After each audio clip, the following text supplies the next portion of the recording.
네, 경제사회노동위원회 위원장님 그리고 위원 여러분, 이번이 첫 회의인데 이렇게 만나 뵙게 돼서 반갑습니다.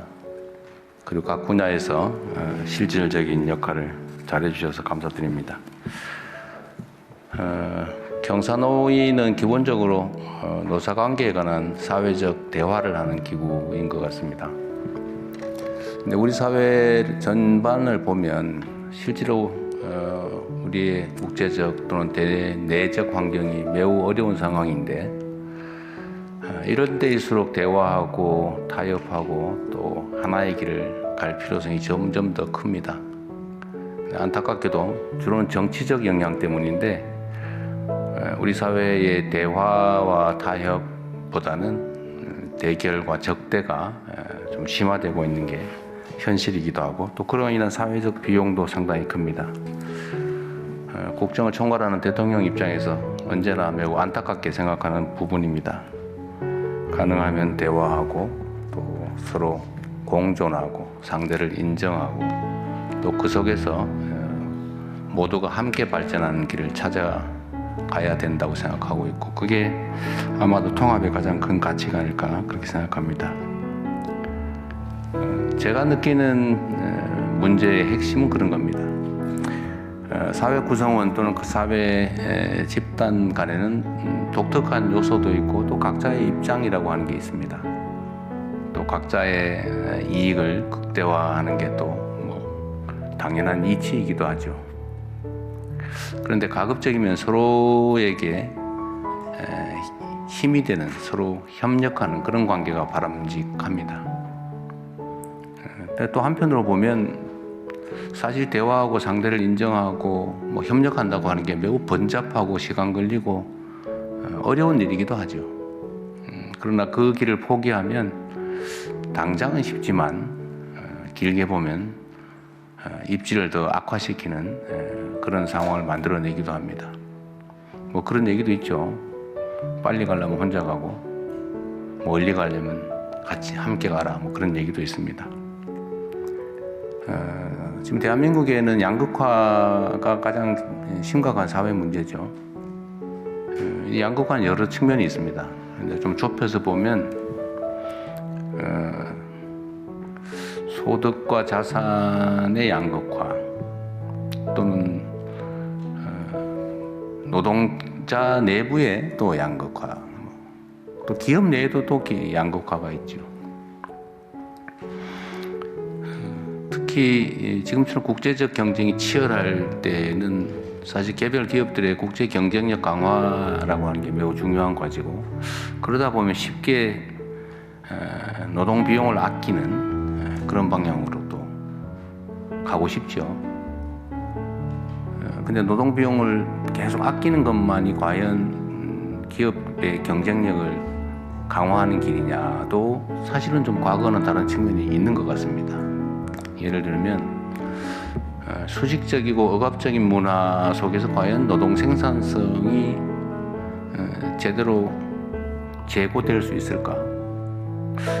이 회사는 내 회사야. 이 회사의 성장과 발전이 내 삶을 개선하는 데 실제로 도움이 돼, 이렇게 생각하는 경우하고, 어차피 내 일도 아닌데 시간이나 때우고 어떻게든지 잘 견뎌내자, 이런 생각을 하는 경우에 생산성의 차이가 얼마나 클까, 이런 걸 생각해 보면 사실은 일면에 답이 나오기도 하죠.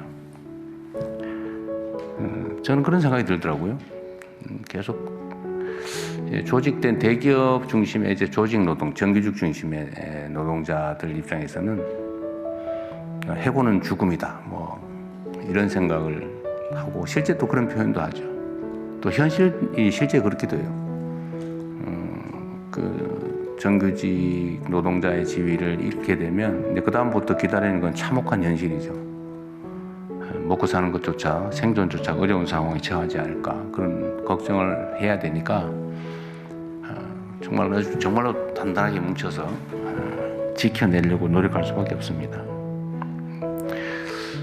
또 그러니까 또 기업 입장에서는 이게 정규직으로 뽑아놓으면 이제 그 다음부터는 꼼짝 못하고 어떤 상황이 돼도 유연하게 상황에 대응하기가 어려운 그런 상황을 겪게 되니까 아예 정규직으로 아예 안 뽑는 거죠. 최대한 뭐 하청 주고 사내에도 실제로 옛날에는 뭐 하나의 한 부분이었던 부분을 떼내 가지고 뭐 사내 하청의 이름으로 회사 안에 회사를 만들고 또 뭐 외주 발주하고 또 고용을 하더라도 비정규직으로 고용하고 이런 방식을 취하게 되죠. 뭐 자연스러운 거죠. 어쩔 수 없죠. 그러니까 점점 나빠지는 거예요. 그러니까 정규직은 최대한 안 뽑으려고 하게 되고요. 또 정규직 입장에서 한번 정규직 지위를 잃으면 다시는 정규직 되기가 어려우니까 막 극단적으로 싸울 수밖에 없죠. 이게 악순환이 되는 겁니다. 또 노동자들 내에도 이제 정규직과 비정규직 또는 원청과 하청 뭐 이런 데도 엄청난 차이가 발생하기도 하고요.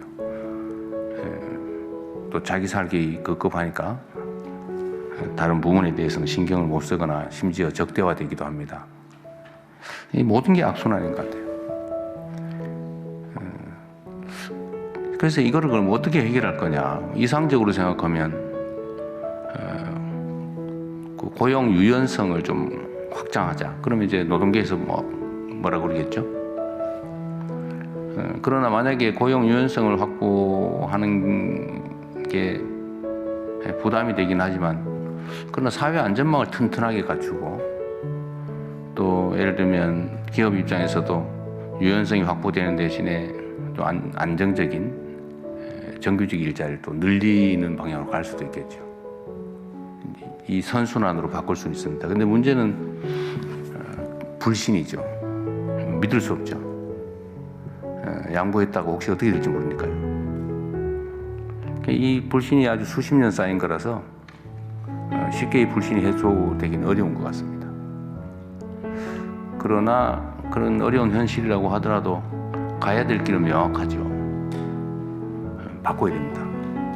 신뢰도 회복해야 되고 또 신뢰 회복을 위한 노력도 장기적으로 정말 많은 에너지를 투입해서 만들어내야 되겠죠. 신뢰 회복을 위해서. 그러려면 전 첫 출발이 상대의 상황이 어떤지 서로 마주 앉아서 진지하게 대화해야 된다고 생각해요. 있는 대로 얘기해야죠. 그러다 보면 서로 오해들도 조금씩은 해소될 거고 또 이견이 있는 것들도 조금씩은 조정이 될 수 있을 겁니다. 선순환이 만들어진 계기를 만들 수도 있겠죠. 참 어렵긴 해요. 제가 이번에 옛날로 노사정이 요즘은 경제사회노동위원회인데 이 구성 관련해서 얘기를 했더니 그런 얘기를 해요.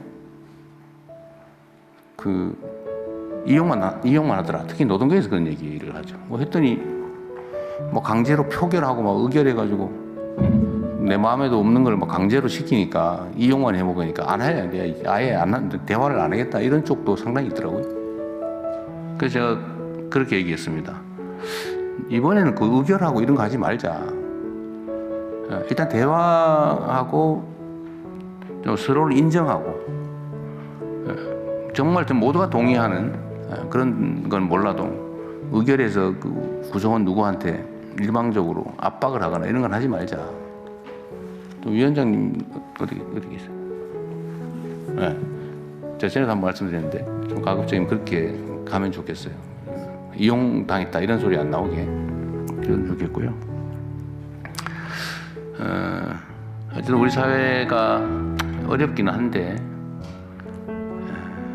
또 이 단기적으로 정권 교체가 일어나니까 길게 얘기하기는 어렵긴 하지만 그럼에도 불구하고 어쨌든 긴 목표를 가지고 우리 북유럽에서 실제로 사회적인 대타협을 통해서 새로운 단계로 나아갔지 않습니까? 그거 상당히 오래 걸렸더라고요. 7년 걸렸다든가 그런 얘기도 있고 그럽니다. 우리도 너무 서두르지는 말되 정말 최선의 노력은 하고 대화를 통해서 우리가 새로운 길을 한번 열어봤으면 좋겠습니다. 어려운 건 분명해요. 그러나 해야 될 일임도 분명합니다. 그럼 노력을 해야죠.